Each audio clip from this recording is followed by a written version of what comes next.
So I am making something quick here to we have a big ice problem in the front of my place, and so I could chip off the ice off of the steps and entryway area. Just a pain in the butt.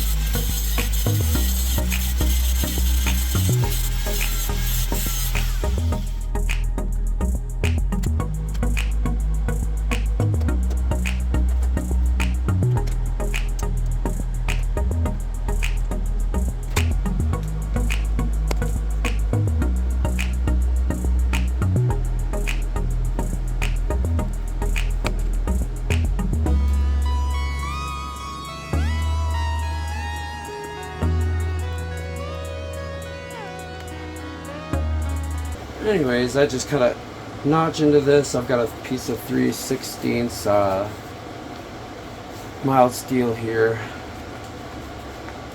or welding steel, and yeah, I just figured I'd get it into here, weld it in, and have something to get rid of the ice with.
just welding this to cap this off so it doesn't get a whole bunch of water and shit from the inside.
thank you for watching. If you found that enjoyable, I'd appreciate it if you possibly check I've got 2 videos on the right and my channel on the left. If you want to check out either of those, I'd appreciate it. And have yourself a great day. Thank you. Bye.